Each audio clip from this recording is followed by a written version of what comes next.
बिस्मिल्लाहिर्रहमानिर्रहीम। अस्सलामुअलैकुम। इन दिनों मैं एक उस्तानी के तौर पर स्कूल में पढ़ाया करती थी। मेरे लिए स्कूल आना जाना बहुत मुश्किल था क्योंकि घर में अब्बू और भाई ना होते थे। मेरा भाई नौकरी पर जाता जबकि अब्बा तो अक्सर औकात परदेश में रहा करते थे। परदेश में वो एक मजदूर की हैसियत से काम करते, सो ज्यादा पैसे कमा नहीं पाते थे। उनके भेजे हुए 30-40 हजार रुपए भी 6 महीने बाद आते। ऐसे में हमारे लिए जिंदगी में इतना फर्क न आया था। तब भाई भी नौकरी करने लगा तो घर के हालात थोड़े संभल गए। अम्मा ने एक प्लॉट के लिए पैसे डाल दिए और हम सबको दोबारा से घर में एक किस्म की कस्म बरसी का सामना करना पड़ा। हमारी महीने भर की तनख्वाहें प्लॉट की मद में चली जाती क्योंकि हम अपने अलग घर का सोच रहे थे, क्योंकि इस वक्त हम एक किराए के घर में रहते थे जहां हमारे खानदान के बाकी अफराद भी आबाद थे। दरअसल हम लोग गांव से शहर एक अलग घर का ही सोच कर आए थे, मगर यहाँ आकर हमें चचा और ताया के साथ एक किराए के घर में रहना पड़ा। ये घर यूं तो अच्छा खासा था, मगर बात वही आ जाती है कि हमारे पास रहने की आज़ादी नहीं थी। हर चीज मुश्तरका थी। अब्बा के घर से जाने के बाद अम्मा ने नए घर का सोचना शुरू किया। अब हमारी सारी तनख्वाहें प्लॉट की मद में चली जाती और पूरा महीना तंगदस्ती में गुजरता। इन्हीं दिनों पेट्रोल भी महंगा हो गया। मैं जिस टैक्सी से स्कूल जाती थी उसने भी अपना किराया महंगा कर दिया। जब मैंने उसके साथ जाना शुरू किया था तो वो 2000 रुपए लेता था, मगर फिर पेट्रोल महंगा होने के बाद उसने फौरन ही 2000 और बढ़ा दिए। अब 4000 रुपए सिर्फ किराए की मद में देने से तो मैं रह गई थी। मैंने सोचा मैं क्यों न रिक्शे से आना जाना शुरू कर दूं। वैसे भी मैं एक करीबी स्कूल में पढ़ाती थी। यहाँ के तो अब मुझे रास्ते भी समझ आने लगे थे, फिर इतना डरने की क्या जरूरत थी। दरअसल होता यूं था कि टैक्सी वाला मुझे घर के करीब से ही उठाता जबकि सीधा स्कूल के सामने जाकर छोड़ता, जबकि रिक्शे वाले मेन गली में आते मगर अंदर आने से इनकार कर देते। दूसरी वजह यह भी थी कि रिक्शे में मुझे अच्छा महसूस न होता। कभी कभार अपना आप गैर महफूज और गैर संजीदा लगता। लेकिन जब से पेट्रोल महंगा हुआ था मुझे टैक्सी छोड़कर दोबारा रिक्शे पर आना जाना पड़ा। उस दिन जोर की बारिश हो रही थी। मेरी अम्मी ने मुझे मना भी किया कि तुम्हें स्कूल जाने की जरूरत नहीं है, वैसे भी वो लोग तुम्हें 13,000 रुपए तनख्वाह देते हैं। उसमें से भी अगर तुम एक दिन छुट्टी नहीं करती तो तुम्हें फालतू का 200 रुपए मिलता है। एक छुट्टी तो तुम कर ही सकती हो। मगर मैंने अम्मा की बात नहीं मानी। कहा कि मैं जरूर जाना चाहती हूँ। आज हमारे स्कूल में एक जरूरी फंक्शन है जिसके लिए मुझे बच्चों को तैयारी करवाना है। अम्मा के लाख रोकने के बावजूद भी मैं बाहर घर के आई तो देखा आज टैक्सी वाला अब्दुल गनी नहीं आया था। ये देखकर मुझे बहुत गुस्सा आया। पैसे तो पूरे वक्त पर लेता है, जबकि कभी तो देर हो जाता है और कभी सिरे से आता ही नहीं। ये कहती मैं अपने घर से दूर जाने लगी। सामने देखा तो एक रिक्शे वाला मुझे न जाने कब से देख रहा था। वो मुझे अपनी तरफ आने का इशारा कर रहा था। पहले तो मुझे डर महसूस हुआ। मैंने सोचा कि इसके पास जाना तो मुझे चाहिए, लेकिन ये कब से मुझे इशारे करके अपने पास बुलाने की कोशिश कर रहा है। मुझे इसके करीब भी नहीं जाना चाहिए। ऐसा न हो कि इसकी नीयत गलत हो और ये मेरा फायदा उठाने के लिए यहाँ खड़ा हो। मगर बाहर मेन रोड पर जाकर देखा तो एक भी गाड़ी या रिक्शा मौजूद नहीं था। अब मैं क्या ही कर सकती थी। मैंने सोचा मैं इसी रिक्शे पर स्कूल चली जाती हूँ, जो होगा वो देखा जाएगा। वैसे भी मेरे पास छतरी थी। मैंने छतरी बंद करके मजबूती से एक हाथ में पकड़ ली। रिक्शे वाले के पास आकर खड़ी हुई। उससे पूछा कि मुझे फुला स्कूल जाना है। कहने लगा मैं भी सुबह से सवारी का इंतजार कर रहा हूँ, मुझे भी कोई सवारी नहीं मिल रही। आप जो भी मुनासिब कीमत होगी मैं उसमें आपको पहुंचा दूंगा। मुझे अब समझ आई थी कि वो मुझे इतनी देर से क्यों देख रहा था। लेकिन फिर मुझे उसकी एक और बात अजीब सी लगी थी। उसके रिक्शे के बाहर वाले शीशे नहीं थे, जो भी वो बार बार अंदर वाले शीशे सामने साफ करता। मैंने ये भी देख लिया था कि पिछली सड़क पर कोई गाड़ियां नहीं थी, फिर भी वो बार बार शीशे में देख रहा था। उसने मुझे किराया भी नहीं बताया था। मुझे हैरत हो रही थी कि वो ऐसा क्यों कर रहा है, हालांकि उस वक्त लोग महंगे महंगे किराए वसूल करते थे। खैर, मैं जब स्कूल पहुंची तो वो मुझसे बगैर बहस मुबाहिसा किए वापस चला गया। मैंने उससे किराया भी नहीं दिया था, उसने भी ना मांगा और वहां से चला गया।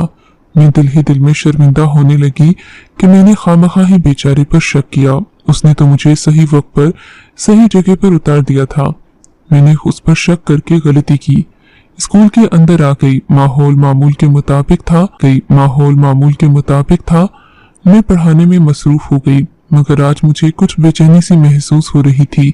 अभी मैं क्लास में ही थी कि मुझे एक उस्तानी ने बुला लिया। मुझे लगा न जाने कोई इमरजेंसी हो गई है, मगर वहां जाकर पता चला कि पूरे स्कूल में छुट्टी दे रहे हैं, यानी सब टीचर्स को वक्त से पहले ही स्कूल से जाना था। ऐसा इसलिए हुआ क्योंकि भारी बारिश होने का इम्कान था। तभी मैं परेशान हो गई। मैंने तो अलीम को भी नहीं बताया था कि मुझे लेने के लिए किस वक्त आना है, क्योंकि वो सुबह तो नहीं आया था। अब उसे शाम का वक्त भी मालूम नहीं था। ये तकरीबन दिन के 11 बजे का वक्त था। मैं स्कूल में ही रुकना चाहती थी। चौकीदार वगैरह भी स्कूल में थे। मैंने चौकीदार से कहा कि मैं यहाँ इंतजार करना चाहती हूँ, क्योंकि मेरे घर से मुझे लेने के लिए मेरा ड्राइवर तकरीबन दिन के 1 बजे आएगा। वैसे भी मेरा उसके साथ आखिरी दिन था। मैंने उसे किराया वगैरह भी घर जाकर ही देना था। अगर मैं दूसरा दिन और लगा लेती तो इन्हें भर का किराया बताता, यूं मेरी उससे तो मैं हो जाती। मैंने सोचा अब्दुल गनी मुझे स्कूल लेने आएगा तो आज आखिरी दिन उसी के साथ जाऊंगी, मगर नौबत नहीं आई थी। स्कूल के चौकीदार कहने लगे कि हमें भी स्कूल बंद करके घर ही जाना होगा। आप आज किसी और गाड़ी से चली जाइए, बाकी का हिसाब किताब बाद में कर लीजिएगा। मजबूरन में स्कूल से निकली और कोई गाड़ी नहीं थी। सामने नजर पड़ी तो वही रिक्शे वाला नजर आया। मेरे दिमाग में सुबह वाली बात आ गई। मैंने सोचा कि मैंने इसे सुबह भी किराया नहीं दिया था। अभी भी अगर मैं इससे चुप कर आगे निकल गई तो जाहिर है ये तो जान ही जाएगा कि मैं इससे जान छुड़ा रही हूँ, किराया नहीं देना चाहती। मगर मेरी क्या इज्जत रह जाएगी। वो मुझे एक मुहज़्ज़ब उस्तानी के तौर पर जानता है, मुझे ऐसा नहीं करना चाहिए।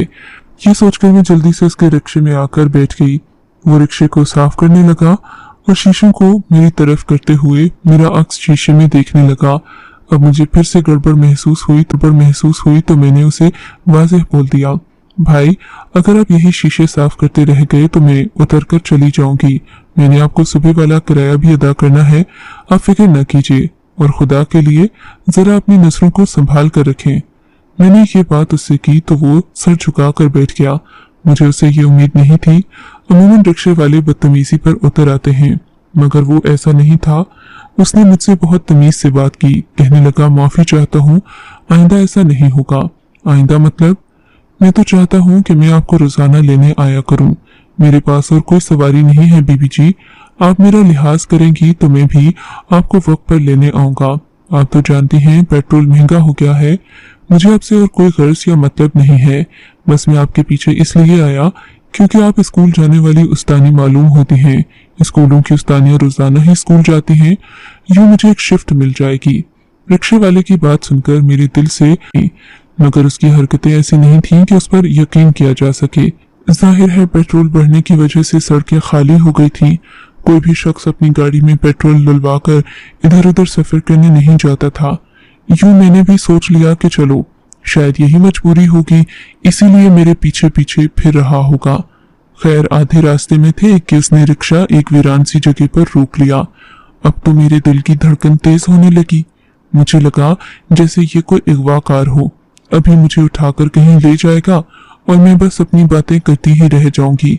मैं दिल ही दिल में आयतुल कुर्सी पढ़ने लगी। मेरे पास और कोई चारा नहीं था। मुझे अपनी मौत साफ नजर आ रही थी। मैं उससे कुछ बोल भी नहीं पा रही थी, न ही मैं उसे कुछ कह पा रही थी। फिर आखिर मैं बोल पड़ी, भाई आपने रिक्शा यहाँ क्यों रोक दिया? बीबी जी मुझे आपसे एक बात करनी थी। जी बोलिए, मैंने सख्त लहजे में कहा। मैं आपसे महीने के आखिर में किराया ले लूंगा, आपको कोई मसला तो नहीं हो? मैं आपसे महीने के आखिर में किराया ले लूंगा, आपको कोई मसला तो नहीं होगा? और अगर मैं आपको घर की बजाय थोड़ा दूर से लेने आऊं तो भी खैर है? जी हाँ खैर है, आप फिलहाल घर चलिए, मैंने सख्त लहजे में कहा। वो दोबारा रिक्शा चलाने लगा, लेकिन रिक्शा स्टार्ट करने से पहले उसने पीछे मुड़कर मुझे गौर से देखा। सर से पांव तक यूं देखा जैसे मुझे पहचानने की कोशिश कर रहा हो। मैंने गुस्से से उसे नजरें हटाने का कहा तो बोला, बीबी जी मैंने रिक्शे में नया कवर लगवाया था, आज बारिश है ना तो देख रहा था कि कहीं फट तो नहीं गया। अब उसकी हर ही बात ऐसी थी कि मैं एतराज करने से रही। मैं जो भी बात कहती वो उसका कोई न कोई जवाब निकाल लेता। खैर बड़ी मुश्किलों से हम लोग घर पहुंचे। रास्ते में मैंने कई बार उससे पूछा कि अगर उसे किराया अभी चाहिए तो बता दे, मैं देने को तैयार हूँ, मगर वो कह रहा था कि मैं एडवांस नहीं लेता। मुझे उम्मीद है कि आपके साथ कोई और उस्तानी भी मेरे साथ आने की तो मेरा किराया बराबर हो जाएगा। मैंने कहा ठीक है, तो मुझे मुनासिब कीमत में अगर पहुंचाओगे तो मैं बाकी लोगों को भी तुम्हारे बारे में बताऊंगी। इतनी सी बात करके मैं उसके रिक्शे से उतर गई थी। मैं घर आई तो अम्मा बहुत परेशान थी। कहने लगी मैं तुम्हारे लिए बहुत परेशान थी, न जाने क्यों आज मेरा दिल बहुत घबरा रहा था। अम्मा की बातें सुनकर मैं हमेशा ही नजरअंदाज कर दिया करती थी, क्योंकि वो जब भी कोई बात करती बहुत जज्बाती हो जाया करती। खैर मैंने उनसे मजीद कुछ नहीं पूछा कि वो ऐसा क्यों कह रही हैं। मैं सोने चली गई, लेकिन मेरे दिमाग में वही रिक्शे वाला घूम रहा था। अगली सुबह अब्दुल गनी आ गया। मैंने उसको पैसे भी दे दिए, मगर साथ ही देखा तो वो दूसरा रिक्शे वाला गली के नुक्कड़ पर खड़ा था। अब मैंने उसे भी कह दिया था कि मैं महीना भर उसी के साथ जाऊंगी। पैसे भी उसने नहीं लिए थे तो जाहिर है अब्दुल गनी को जवाब दे दिया। मैं गली के आखिर में आई तो रिक्शे वाले ने बड़ी खुश अखलाकी से मुझे सलाम किया। आज उसने लाल बताया और कहने लगा मैं बहुत खुश हूँ, क्योंकि आपकी खुशकिस्मती की वजह से मुझे 2 और लड़कियां भी मिल गई हैं जो मेरे रिक्शे पर आया जाया करेंगी, तो मेरे महीने भर का खर्चा निकल आएगा। मुझे उसकी बातूनी तबीयत पसंद नहीं थी। खैर उसने मुझे जल्द ही स्कूल पहुंचा दिया था। आज वो बिल्कुल भी बातचीत नहीं कर रहा था, बस अपनी खुशी का इजहार कर रहा था। यूं 1 महीना मुझे उसके साथ आते जाते गुजर गया था। वो इस दौरान मुझसे मुख्तलिफ मालूमात लेता रहा। कभी मुझसे पूछता कि क्या आप मेरी बेटी को ट्यूशन पढ़ाएंगी, उसके लिए किसी अच्छी उस्तानी की तलाश कर रहा हूँ। मुझे हैरत हुई कि रिक्शे वाला अपनी बेटी को होम ट्यूशन कैसे दे सकता है। कहने लगा कि मुझे अपनी बेटी को पढ़ाने लिखाने का बहुत शौक है, इसीलिए मैं चाहता हूँ कि उसे अच्छी से अच्छी उस्तानी मिले, जब भी तो दिन भर मेहनत करता हूँ। वरना मेरा एक छोटा सा मकान है जो शहर से जरा दूर वाक़ है, उसका किराया भी मुझे 4000 रुपये मिलता है। बाकी भी कुछ आमदन के जराए हैं, मगर मैं अपने बच्चों को पढ़ाने के लिए दिन रात मजदूरी करता हूँ। मैं भी उसकी हाँ में हाँ मिला देती तो वो खुश हो जाता। खैर अब 1 महीना गुजर गया था। महीने के आखिर में जाहिर है मैं उसे उसके पैसे देना चाहती थी, जो कि तकरीबन 1500 रुपये बनते थे। जैसे ही मैंने घर के करीब आकर पर्स खोला, उसे पैसे देना चाहे तो वो कानों को हाथ लगाने लगा। खुदा का खौफ करें बीबी जी, मैं आपसे 1 रुपया नहीं लूंगा। मैं रिक्शे से उतर चुकी थी, उसे मजीद सवाल कर नहीं सकी, वो रिक्शा भगा कर ले गया। मैं हैरान परेशान खड़ी थी कि आखिर उसने मुझसे जायज कीमत भी क्यों नहीं ली। क्या वो मुझसे कुछ और चाहता है? मैं उससे हंसकर बात कर लेती हूँ तो वो इसका मकसद ये तो नहीं समझता कि मैं अपना किराया माफ करवाना चाहती हूँ। मुझे बड़ा गुस्सा आया। मैंने सोचा कि कल ये आएगा तो इसकी बेइज्जती भी ठीक ठाक करूंगी और रुपए भी दूंगी। अगर वो जाना चाहे तो ठीक है, वरना मैं किसी और को ढूंढ लूंगी, क्योंकि महंगाई के इस दौर में भी मैं अपनी इज्जत और हुर्मत पर कोई आंच नहीं आने देना चाहती थी। अगले दिन वो नुक्कड़ पर ही खड़ा था। मैं जल्दी से जाकर उसके रिक्शे में बैठी, 1500 रुपये उसके मुंह पर मारे और कहा तुम अपने पैसे लो, आइंदा के बाद मैं तुम्हारे साथ नहीं जाऊंगी। गली में तमाशा करना मुझे अच्छा नहीं लगता, इसलिए मैंने रिक्शे में बैठकर तुम्हें यही बात समझाना थी। अगर तुमने मुझसे मुआवजा नहीं लेना तो मैं तुम्हारे साथ नहीं जाऊंगी। बीबी जी खुदा का खौफ करें, आप मेरी बेटी की बजा हैं, लेकिन मैं आपके लिए कोई गलत नियत नहीं रखता। आपने मुझ पर शक किया है। मैंने आपको रुपए इसलिए माफ किए क्योंकि मुझे किसी और ने आपकी रकम दे दी थी। किसने दी थी रकम? मैंने हैरत से पूछा। मुझे स्कूल से देर हो रही थी, अब मैं किसी और रिक्शे वाले को ढूंढती तो मजीद देर हो जाती। मैंने कहा रिक्शा चलाओ, स्कूल तक जब तक मैं पहुंचती मुझे सारी बात भी बता दो। अगर मुझे तुम्हारी वजह माकूल लगी तो मैं तुम्हारे साथ आना जाना दोबारा से शुरू कर दूंगी, वरना अगर तुमने लड़की समझकर किराया माफ किया हुआ तो मुझसे बुरा कोई नहीं होगा। कहने लगा ठीक है, आपको अगर मेरी बात पसंद ना आए तो यकीनन आप मुझे कड़ी से कड़ी सजा दीजिएगा। मैं उसके साथ चल पड़ी। स्कूल जाते हुए उसने रास्ते में मुझसे पूछा बीबी जी आपके कितने बच्चे हैं? मुझे उसकी बात पर गुस्सा आ गया। तुम्हें मैं बच्चों वाली दिखती हूँ? अरे मेरी अभी शादी भी नहीं हुई। मेरी इस बात पर वो बड़ा हैरान होने लगा, मुझे तीते फाड़ फाड़ कर देखने लगा। अरे ये कैसी बात कर दी आपने? क्या मतलब? इसमें हैरान होने वाली क्या बात है? क्या मैं तुम्हें बूढ़ी औरत लगती हूँ? ऐसा नहीं है जी, दरअसल मैंने आपसे पैसे ही इसीलिए नहीं लिए क्योंकि आपका बेटा मुझे आपके किराए की कीमत अदा कर देता है। उसने मुझे 2000 रुपये महीने के शुरू में ही दे दिए थे, जब भी मैंने आपसे नहीं मांगे। जब आप स्कूल से निकलती हैं, बड़ी सी गाड़ी में एक बच्चा आता है, उसने ही मुझे ये 2000 रुपये दिए थे। कहा था कि मेरी अम्मी हैं, उनके लिए मैं किराया अदा कर रहा हूँ। मैंने उससे पूछा भी कि उनका नाम क्या है, बस उसने आपकी तरफ इशारा करके कहा कि आप उसकी अम्मी हैं और वो आपके लिए किराया देना चाहता है। इसी वजह से तो मैंने आपको बताया नहीं। और हाँ, उसने ये पैसे भी आपके लिए दिए थे, क्योंकि उसे लगता है कि आपका खर्चा अच्छा खासा है। अगर आपको वो पैसे नहीं देगा तो आपकी मदद नहीं हो पाएगी और आपको स्कूल आने में तकलीफ होगी। ये क्या बकवास कर रहे हो तुम? मैंने रिक्शे वाले के मुंह पर बोला, मेरा कोई बेटा नहीं है। अब तुम अपनी नीयत को छुपाने की खातिर मुझसे इतना बड़ा झूठ बोल रहे हो। वो तो तुम्हें पता नहीं था कि मैं शादीशुदा हूँ या नहीं, वरना तुम न जाने क्या कहते। मेरी बात पर वो फिर से कानों को हाथ लगाने लगा। ऐसा नहीं है बीबी जी, अगर आपको शक है तो मैं आपको आपके बेटे से मिलवा भी सकता हूँ। मुझे जिस बच्चे ने ये बात कही थी वो कमोबेश मुझे रोजाना ही मिलता है। अब मैं क्या कहूँ? आपने मेरी बात पर यकीन नहीं करना तो ना करें। मैं रिक्शे के लिए किसी और खातून को ढूंढ लूंगा।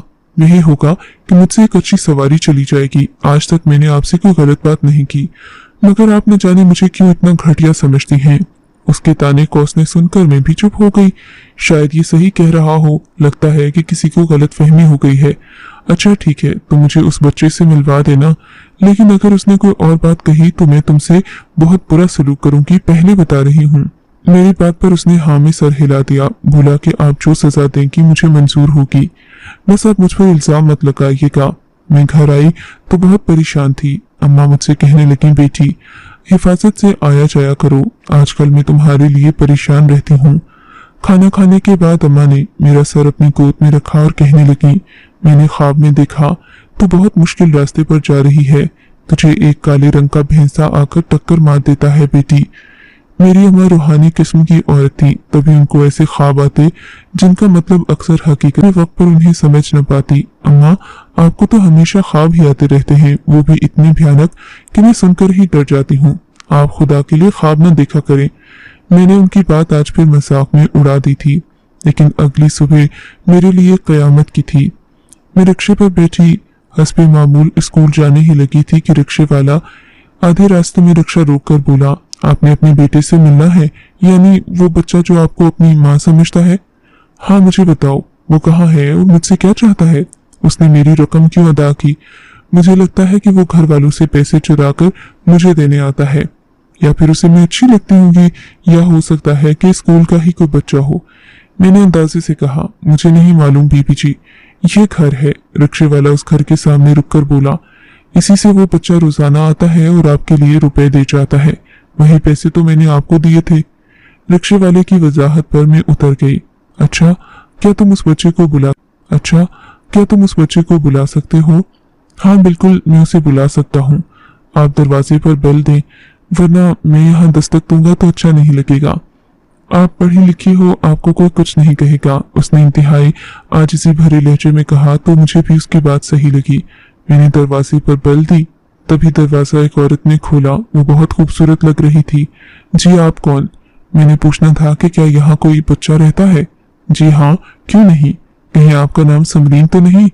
जी, मेरा नाम समरीन ही है। मुझे उसके मुंह से अपना नाम सुनकर खुशी हुई थी। दरअसल यहाँ रहने वाला एक बच्चा रोजाना मेरे रिक्शे के किराए के पैसे दे देता है। मैं उससे मिलना चाहती हूँ। शायद वो घर वालों के पैसे चोरी करके मेरे किराए की मद में दे देता है। इसीलिए मैं चाहती हूँ कि मैं आपको इस बात के बारे में इत्तला कर दूं। ऐसा न हो कि आपके लिए नुकसान का बाइस बने। अभी मैं ये बातें कर ही रही थी कि पीछे से दरवाजा बंद आवाज आई। मैंने पीछे मुड़कर देखा तो एक मूंछों वाला शख्स सामने खड़ा था। उसे देखकर मैं हैरान रह गई। आप कौन हैं? मैंने उसके तेवर देखकर पूछा तो उसने जवाब देने की बजाय मेरे मुंह पर आगे बढ़कर हाथ रख लिया और नाक पर न जाने कपड़ा रखकर क्या संघाया कि मैं बेहोश हो गई। जब मेरी आंख खुली तो मुझे जंजीरों में जकड़ा हुआ था।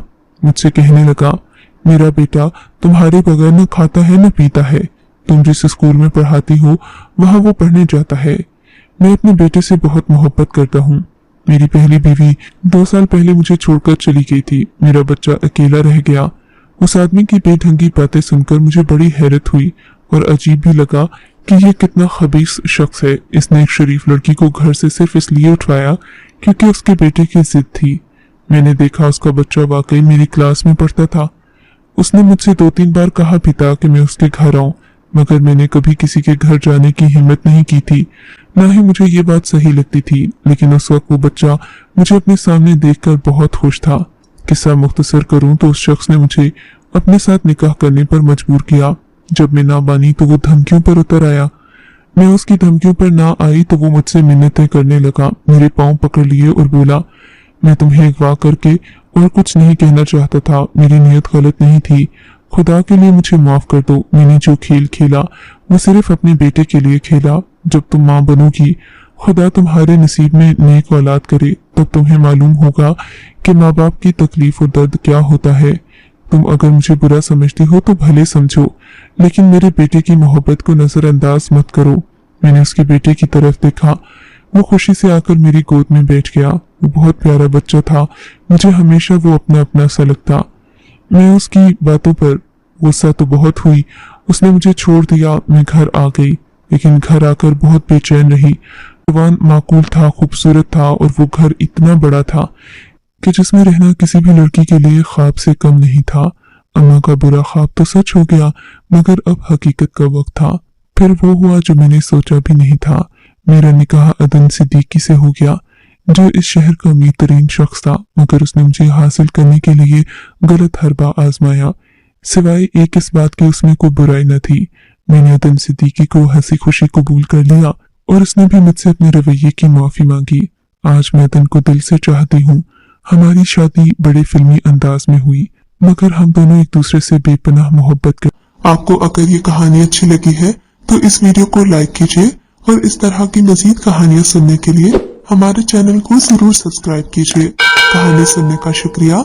आपसे मुलाकात होगी अगली वीडियो में। तब तक के लिए अल्लाह हाफिज।